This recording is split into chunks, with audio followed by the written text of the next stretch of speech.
Halo Bapak Ibu dan Saudara-saudara yang kasih Tuhan. Hari ini kita berjumpa kembali di minggu yang baru, di hari yang baru. Nah, kita akan bersama-sama merenungkan firman Tuhan, tetapi sebelumnya mari kita berdoa terlebih dahulu. Terima kasih Tuhan untuk setiap penyertaan Tuhan di dalam kehidupan kami. Terima kasih karena Tuhan begitu baik dan Tuhan selalu menolong kami. Jika sebentar kami bersama-sama merenungkan firman Tuhan, kiranya Tuhan memampukan kami untuk melihat betapa besar kasih dan pertolongan Tuhan, sehingga kami dapat melaksanakan apa yang menjadi kehendak Tuhan di dalam pikiran, perkataan, dan perbuatan kami. Terima kasih ya Tuhan, di dalam nama Tuhan Yesus kami berdoa, haleluya, amin. Bacaan kita pada hari ini berdasarkan Daniel pasal 3 ayat yang pertama hingga ayat yang ke-18. Daniel pasal 3 ayat pertama hingga ayat yang ke-18 yang berbunyi demikian. Raja Nebukadnezar membuat sebuah patung emas yang tingginya 60 hasta dan lebarnya 6 hasta yang didirikannya di dataran Dura di wilayah Babel. Lalu Raja Nebukadnezar menyuruh orang mengumpulkan para wakil raja, para penguasa, para bupati, para penasihat negara, para bendahara, para hakim, para ahli hukum, dan semua kepala daerah untuk menghadiri pentahbisan patung yang didirikannya itu. Lalu berkumpullah para wakil raja, para penguasa, para bupati, para penasehat, para penasihat negara, para bendahara, para hakim, para ahli hukum, dan semua kepala daerah untuk menghadiri pentahbisan patung yang didirikan Raja Nebukadnezar. Dan berserulah seorang bentara dengan suara nyaring, "Beginilah dititahkan kepadamu hai orang-orang dari segala bangsa, suku, bangsa, dan bahasa. Demi kamu mendengar bunyi sangkakala, seruling, kecapi, rebab, gambus, serdam, dan berbagai-bagai jenis bunyi-bunyian, maka haruslah kamu sujud menyembah patung yang telah didirikan Raja Nebukadnezar itu. Siapa yang tidak bersujud menyembah akan dicampakkan seketika itu juga ke dalam perapian yang menyala-nyala. Sebab itu demi segala bangsa mendengar bunyi sangkakala, seruling, kecapi, rebab, gambus, dan berbagai-bagai jenis bunyi-bunyian, maka sujudlah orang-orang dari segala bangsa, suku bangsa, dan bahasa, dan menyembah patung yang didirikan Raja Nebukadnezar itu." Pada waktu itu juga tampillah beberapa orang Kasdim menuduh orang Yahudi. Berkatalah mereka kepada Raja Nebukadnezar, "Ya Raja, kekalah hidup Tuanku. Tuanku Raja telah mengeluarkan titah bahwa setiap orang yang mendengar bunyi sangkakala, seruling, kecapi, rebab, gambus, serdam, dan berbagai-bagai jenis bunyi-bunyian harus sujud menyembah patung emas itu. Dan bahwa siapa yang tidak sujud menyembah akan dicampakkan ke dalam perapian yang menyala-nyala. Ada beberapa orang Yahudi yang kepada mereka telah Tuanku berikan pemerintahan atas wilayah Babel, yakni Sadrak, Mesak, dan Abednego. Orang-orang ini tidak mengindahkan titah ya Tuanku Raja. Tuanku ya Raja. Mereka tidak memuja dewa Tuanku dan tidak menyembah patung emas yang telah Tuanku dirikan." Sesudah itu Nebukadnezar memerintahkan dalam marahnya dan geramnya untuk membawa Sadrak, Mesak, dan Abednego menghadap. Setelah orang-orang itu dibawa menghadap raja, berkatalah Nebukadnezar kepada mereka, "Apakah benar hai Sadrak, Mesak, dan Abednego, bahwa kamu tidak memuja dewaku dan tidak menyembah patung emas yang kudirikan itu? Sekarang jika kamu bersedia, demi kamu mendengar bunyi sangkakala, seruling, kecapi, rebab, gambus, serdam, dan berbagai jenis bunyi-bunyian, sujudlah menyembah patung yang kubuat itu. Tetapi jika kamu tidak menyembah, kamu akan dicampakkan seketika itu juga ke dalam perapian yang menyala-nyala. Dan dewa manakah yang dapat melepaskan kamu dari dalam tanganku?" Lalu Sadrak, Mesak, dan Abednego menjawab Raja Nebukadnezar, "Tidak ada gunanya kami memberi jawab kepada Tuanku dalam hal ini. Jika Allah kami yang kami puja sanggup melepaskan kami, maka ia akan melepaskan kami dari perapian yang menyala-nyala itu, dan dari dalam tanganmu ya Raja. Tetapi seandainya tidak, hendaklah Tuanku mengetahui ya Raja, bahwa kami tidak akan memuja dewa Tuanku dan tidak akan menyembah patung emas yang Tuanku dirikan itu." Demikianlah pembacaan firman Tuhan pada hari ini. Sungguh berbahagia kita yang diberikan kesempatan untuk mendengarkan, merenungkan, memelihara, bahkan diberikan kekuatan untuk melaksanakan di dalam kehidupan kita sehari-hari. Haleluya.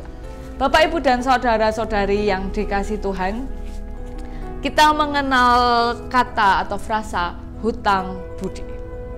Hutang budi membuat kita menjadi sungkan, menjadi apa ya, ketika mau melakukan sesuatu itu mempertimbangkan hutang budi kita kepada orang lain. Ini apalagi kita di konteks orang Jawa punya hutang budi itu rasanya aduh sungkan sekali. Orang itu pernah menolong saya pernah diundang, dia pernah datang ke tempat saya dan lain-lain. Selalu ada perhitungan mengenai hutang budi. Begitu juga dengan Tuhan. Secara sadar atau tidak sadar, manusia sering mempraktekkan hukum hutang budi kepada Tuhan. Tuhan sudah pernah menolong saya, Tuhan sudah pernah mendampingi saya, Tuhan tidak meninggalkan saya, maka saya akan melakukan A, B, C, D, E, F, G. Hutang budi ini bukan hal yang salah, tentu saja. Ini adalah hal yang wajar ketika manusia merasa hutang budi. Tuhan sudah menolong dan menyelamatkan saya, maka saya harus melakukan yang terbaik. Itu kan juga nazar kan sifatnya seperti itu. Walaupun kalau nazar itu bukan hutang budi ya, tetapi memang kesepakatan. Ya nanti kalau Tuhan memberikan ini, sebagai gantinya saya akan memberikan ini. Jadi memang ada kesepakatan. Tapi hutang budi, ya manusia itu memang selalu, bukan selalu ya, di dalam dirinya ada sebuah hukum yang tidak tertulis mengenai hukum hutang budi. Nah, orang yang melanggar hukum hutang budi itu kerap disebut dengan orang yang tidak tahu diri. Oh, wong kae ra rumangsa gitu kan. Dulu pernah begini-begini kok yo begitu-begitu. Jadi hukum hutang budi ini walaupun tidak tercatat, tetapi adalah sebuah hukum yang apa ya?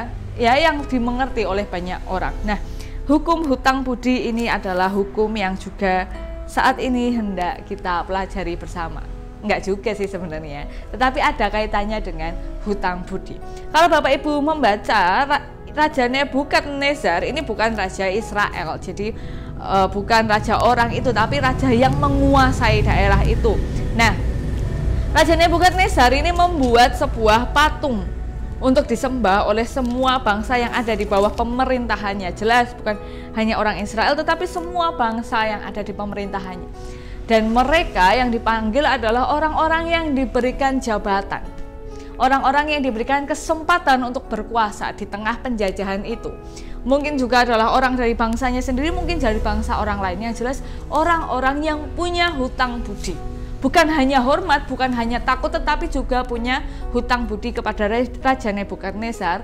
Diundang datang untuk menyembah patung yang didirikan, yaitu patung yang tadi dibuat dari emas yang tingginya 60 hasta dan lebarnya 6 hasta. Jadi ini besar sekali di wilayah Babel yang dikuasai oleh Raja Nebukadnezar.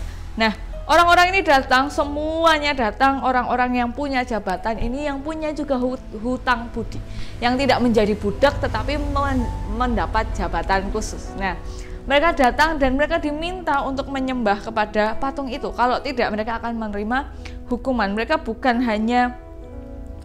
tidak hanya dicopot dari jabatannya, tetapi mereka akan dicampakkan ke dalam perapian yang menyala-nyala. Maka orang-orang itu pertama mereka menyayangkan nyawanya. Wah, daripada mati lebih baik menyembah saja. Yang kedua, ketakutan mereka. Yang ketiga, rasa hutang budi. Ya kan, saya diberikan kesempatan oleh raja untuk mendapatkan jabatan ini. Saya harus membalas apa yang sudah raja berikan kepada saya dengan ketaatan atau kehormatan yang saya serahkan kepada raja, dengan cara menaati perintahnya. Misalnya ya ini suruh menyembah dewa, ya sudah mereka sembah saja. Lalu adalah orang Kasdim yang wadul gitu, mengadu kepada raja bahwa ada orang Yahudi yang tidak mau menyembah kepada dewa. Padahal di ayat yang ke-12 ada beberapa orang Yahudi yang kepada mereka telah Tuanku berikan pemerintahan atas wilayah Babel.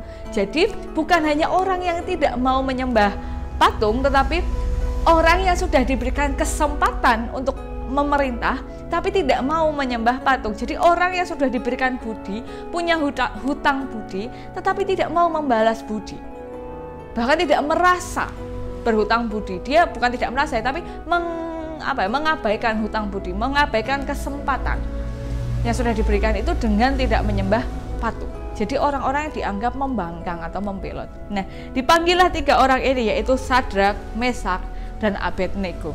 Dan mereka diperintahkan, jadi ditanya kenapa kok nggak mau menyembah, tidak mau memuja, dan mereka harus menyembah. Kalau nggak, buktikan dewa mana yang bisa melepaskan dari tanganku.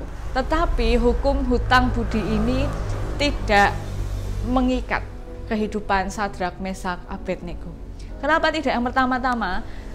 Walaupun itu raja sudah memberikan jabatan, kekuasaan bagi mereka yang seharusnya adalah bangsa jajahan, tapi diberikan kesempatan, mereka tidak merasa bahwa hutang budi itu setara dengan iman mereka kepada Tuhan. Ya benar, saya punya hutang budi, ya benar, saya harus menghormati raja, tetapi itu tidak setara dengan iman yang mereka pegang. Sadrak, Mesak, Abednego menganggap iman mereka kepada Tuhan lebih tinggi daripada hutang budi kepada raja. Mereka tidak menjual iman mereka demi hutang budi mereka. Padahal sebenarnya kan bisa, ya sudahlah, pura-pura sujud, nanti di rumah pulang baca lagi kitab Taurat, di rumah kembali membaca atau berdoa dengan cara mereka, toh juga tidak ada yang melihat. Asal di tempat yang tersembunyi, ya sudahlah, sekarang disenangkan saja dulu rajanya. Toh saya punya hutang budi, daripada nyawa saya diambil dan lain-lain. Tapi enggak, mereka tidak berusaha menyenangkan raja itu. Iman mereka tidak digadaikan hanya karena hutang budi, bahkan nyawanya saja, ya sudahlah, kalau memang mau begitu ya sudah. Yang pertama itu. Yang kedua, mereka tidak menganggap relasi antara dirinya dan Tuhan sebagai relasi hutang budi. Ini sangat menarik bagi saya jawabannya Sadrak, Mesak, Abednego di ayat 16 sampai 18. Tidak ada gunanya kami menjelaskan, memberi jawab kepada Tuhanku dalam hal ini. Ayat yang 17. Jika Allah kami yang kami puja sanggup melepaskan kami, maka ia akan melepaskan kami dari perapian yang menyala-nyala itu dan dari tanganmu ya Raja. Ayat yang 18 ini yang paling istimewa. Tetapi seandainya tidak, hendaklah Tuanku mengetahui ya Raja, bahwa kami tidak akan memuja dewa Tuanku dan tidak akan menyembah patung emas yang Tuanku dirikan itu. Hubungan antara Sadrak, Mesak, Abednego dengan Tuhan jauh melebihi yang namanya hutang budi. Kalau Tuhan berkehendak, Tuhan itu pasti mau bisa melepaskan mereka dari api, bahkan melepaskan mereka dari tangan raja yang berkuasa itu. Tetapi seandainya pun Tuhan tidak berkehendak, bukan Tuhan tidak mau ya, seandainya pun Tuhan tidak berkehendak untuk melepaskan mereka, mereka tetap tidak akan menyembah raja. Patung itu, patung yang didirikan oleh raja. Ini adalah hal yang menarik. Hubungannya lebih dalam daripada hutang budi. Kalau hutang budi ya Tuhan pasti akan melepaskan kami. Dan karena Tuhan melepaskan kami tidak akan menyembah kepada patung. Tuhan akan membuktikan diri. Tapi mereka enggak. Tuhan kalau mau Tuhan bisa. Tapi seandainya Tuhan enggak mau dan enggak melepaskan juga enggak masalah. Kami tidak akan kecewa. Kami tidak akan menggadaikan iman kami. Kami tidak akan beralih kepada yang namanya berhala. Ini memberikan perenungan yang luar biasa. Ketika hubungan manusia kepada Tuhan tidak sebatas hutang budi, maka kita tidak akan kecewa terhadap Tuhan. Kalau kita menghargai Tuhan, karena Tuhan pernah menolong hidup saya, karena Tuhan tidak meninggalkan saya sendirian dikala saya sedang susah, maka nanti ketika kita merasa ditinggalkan, kita akan kecewa. Kenapa Tuhan tidak menolong saya? Kenapa Tuhan membiarkan ini terjadi? Tetapi ketika kita menghormati Tuhan, mengasihi Tuhan lebih dari hutang budi, ya memang karena mengasihi saja. Seperti anak ke orang tua ke anak itu bukan karena hutang budi, ya karena kasih saja.